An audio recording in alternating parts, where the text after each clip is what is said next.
ব্ল্যাকআউটের রাতে দিগন্তে জেলে দিলে তুমি বিদ্রোহী পূর্ণিমা। শহীদ কাদরীর এই বিখ্যাত লাইনের সঙ্গে আমাদের জীবদ্দশায় দেখা ২৪-এর গণ অভ্যুত্থানের সেই অন্ধকার দিনগুলো হচ্ছে নিখুঁতভাবে আর কি বা মেলানো যায়। ফ্যাসিস্ট আওয়ামী লীগ সরকার ভেবেছিল ইন্টারনেট বন্ধ করে দিলেই বুঝি পুরো বাংলাদেশ ঘুমিয়ে পড়বে। তারা ভেবেছিল মোবাইলের স্ক্রিন আর কম্পিউটারকে অকেজো করে দিলেই বুঝি গুম খুন রক্ত আর লাশের খবর পৃথিবীর মানুষ জানতে পারবে না। হাসিনা সরকার বারবার বলেছে জুলাই মাসের সেই ভয়াবহ ইন্টারনেট ব্ল্যাকআউট ছিল কারিগরি বা সিস্টেমের ত্রুটি, অথচ প্রকৃত প্রস্তাবে তা ছিল ফ্যাসিস্টদের সুপরিকল্পিত রাষ্ট্রীয় নাশকতা এবং এক নিষ্ঠুর নীরবতা সৃষ্টির ব্যর্থ প্রচেষ্টা। রাজপথে যখন আমাদের ভাই বোনদের রক্ত বইছে, পুলিশ, র্যাব আর হেলমেট পরা দলীয় সন্ত্রাসীরা যখন পাখির মতো গুলি করে ছাত্র জনতা মারছে, ঠিক তখনই ধাপে ধাপে পুরো দেশের ইন্টারনেট বিচ্ছিন্ন করে দেওয়া হয়। উদ্দেশ্য ছিল নীরবে নিভৃতে নিষ্ঠুরভাবে বিদ্রোহীদের নিধন করা। তারা ভেবেছিল ইন্টারনেট না থাকলে কেউ ফেসবুকে স্ট্যাটাস দেবে না, লাইভ ভিডিও করে পুলিশের নৃশংসতা বিশ্ববাসীকে দেখাতে পারবে না। ফ্যাসিস্ট শেখ হাসিনার সরকার মনে করেছিল ইন্টারনেটহীনতার অন্ধকারে তরুণ প্রজন্ম ঘাবড়ে যাবে, ভয় পেয়ে ঘরের দরজা বন্ধ করে লুকিয়ে থাকবে। মহাখালী ডেটা সেন্টারে আগুন লাগার একটা নিম্নমানের নাটক সাজিয়ে নিজেদের করা এই জঘন্য নাশকতাকে তারা সাধারণ মানুষের ঘাড়ে চাপানোর হাস্যকর চেষ্টাও করেছিল। কিন্তু ওই ব্ল্যাকআউটটাই ছিল তাদের সবচেয়ে বড় বোকামি। তারা বুঝতেই পারেনি ভার্চুয়াল জগৎ যখন বন্ধ হয়ে যাবে, তরুণেরা তখন বাস্তবের রাজপথটাই দখল করে নেবে। ইন্টারনেট বন্ধ থাকার সেই দমবন্ধ রাতগুলোতে বাংলাদেশে জেগে উঠেছিল এক বিদ্রোহী পূর্ণিমা।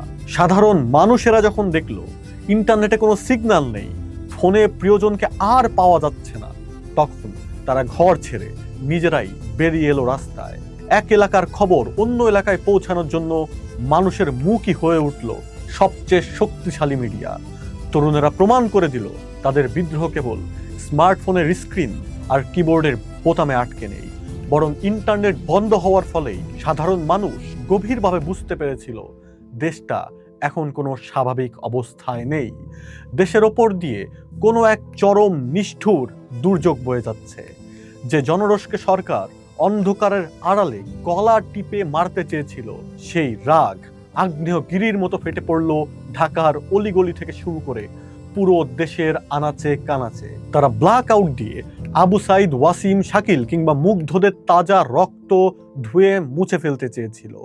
তারা আকাশ থেকে হেলিকপ্টারের গুলি ছুঁড়ে সাধারণ মানুষ মেরে সেই সত্যটি চাপা দিতে চেয়েছিল।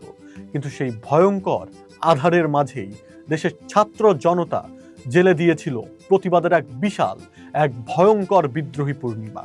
মানুষের সাহস, জেদ আর মুক্তির আকাঙ্ক্ষার যে তীব্র আলো সেই ব্ল্যাকআউট ভেদ করে চারিদিকে ছড়িয়ে পড়েছিল, তার সামনে আওয়ামী লীগের ১.৫ যুগের জমানো সমস্ত অস্ত্র শস্ত্র আর দাম্ভিকতা একেবারে তুচ্ছ হয়ে যায়। ইন্টারনেট বন্ধ করাটাই আসলে ছিল ফ্যাসিস্ট সরকারের নিজেদের কফিনে মারা শেষ পেরে।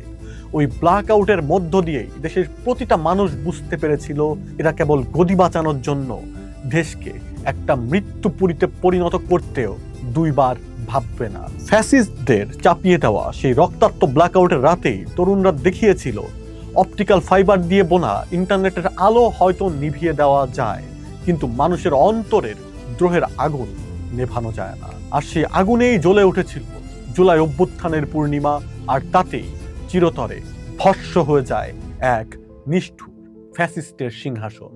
সময়ের অন্য পার্ট দেখুন, থাকুন ঢাকা পেপারসের সাথে।